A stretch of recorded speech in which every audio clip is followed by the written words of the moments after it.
Was that Aaron's phone? This is a very different point in a rider's like development. You know what I mean? But the thing is like if you like you could kick her and make her covered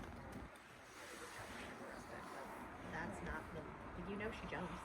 You don't need to teach her to jump. Well, the first day of the jumping clinic when we went out there, she's like, oh, I remember what we did yesterday. And I said, could you stretch? She's like, oh yeah, I can totally stretch. But then as the lesson went on, she's just like, oh. Well, and so the thing is, here's the way that I kind of, and I'm just going to trip this up so that it's, while we talk, it's not doing the crackle thing because we're so close. Oh, do you want me to walk away? No, it's fine. I think this is it's good because they're going to be able to hear it too. All right, just going to turn this up. There we go. So the thing is, the way that I look at all of the disciplines together is you've got dressage, so basic dressage, so flat work. It's fine if you want to make a circle.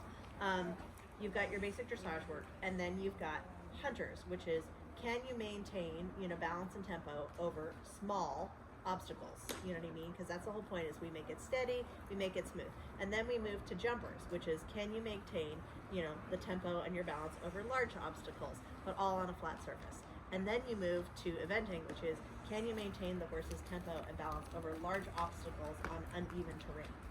That's the progression in challenges, but it all is about can you maintain the tempo and the balance, okay? So the thing is, if you change the work so that it demands more, or it challenges the horse's tempo and balance, and the horse says, that's too hard, I can't, you need to back down until you present her with that challenge, and she goes, that's challenging, but I can. You know what I mean? So I'm like, this scenario, she started by saying, I'm not balanced, I can't, it's too hard. And then you said, I'm right here, I'm going to be with you. And she was like, okay, I can do that. Yeah. You have to be the one to judge, like, how much of a challenge is this? Is this a reasonable challenge for her? And if it takes fatiguing the horse till she just gives up, that's not what you want to, in my opinion. That's not what you want to do. That's not about building confidence and competency. Yeah. That's about fatiguing the horse so that they can only do the thing that you want them to do. Yeah. You know what I mean? That's about, and it's kind of like the difference between like breaking horses or starting horses. Like I want to start horses. I want to educate them and teach them so that they become confident and they grow and they learn. Yeah. I'm not trying to like beat them into submission, you know what I mean, or outlast them until they're too tired to resist, and I think that's really what you're saying is you're like, and that's the thing, just because you can jump her doesn't mean you should or that you need to. This is the thing. If the horse jumps well, which you're saying she does, that will never change. Really all that matters is what happens between the jumps, what happens right up to the jump, and what happens right after the jump. And that's the flat work. You know what I mean? And so if she's saying, I don't have my balance really great, just like on the flat, to begin with, and then you go and challenge me, like, of course it's going to get worse, Yeah. So I think you're absolutely right. And there's still other exercises that you can do, like pulls on the ground, that help you and her learn about that calculation and the ability to shorten and lengthen. That's the kind of challenges, or like even like a little teeny tiny, like, that way you're not having to put her over like large things, like build the challenges progressively for her. Well, and I can jump her at home. Yeah. And we have another barn we haul to where I can jump her. She's gotten comfortable there. So I think I probably could keep it there. And then it's this traveling component that is hard. And I think the other thing is that there is a point there, at least there was a point for me. Mm-hmm. I used to clinic all the time, where I went to like lots of different places, what I mean? But the thing is that then you have a certain point where like you're getting like really conflicting messages, and like you have different philosophical approaches, and like you're gonna have to start to choose who you put yourself in, like whose hands you put yourself in, right? Because there's a thing where you're like in a lesson, and if you philosophically disagree with somebody, like it's an awful place to be.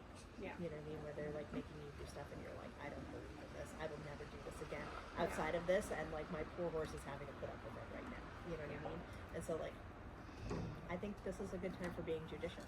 This is a very nice horse, and I'm sure she's going to be like kick ass at jumping.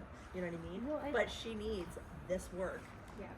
Until she comes out every day, no matter where she is, and does this kind of work. And that's kind of, like she's 5, and she'll actually be 6 middle of next year. but I feel like, horses will go for a long time if you're careful with them. So it doesn't matter if we're showing. It doesn't matter. That's why we took our time, and she would go with her mom's places, and she sees how they travel. She walks into the trailer, and she stands there like a good girl. And also, she didn't want to do that initially. And like also like some of this, you are establishing. So like, yes to the mom thing, but like you're in the herd of her and you. And so, like, eventually, mom has to stay wherever mom stays. And, it has to be the herd of her and you. And she has to know that you're going to be there for her. You know what I mean?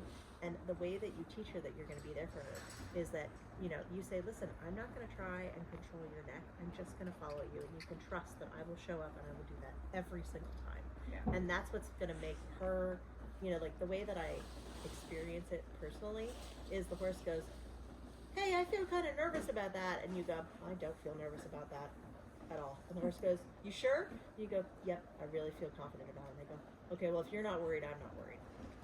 And, like, that's what you have to show up and prove to her every single time, is that, like, she can trust you, and that you're not going to go, put your fucking head down, you know what I mean? Like, or, I don't care that you're scared, jump, you know what I mean?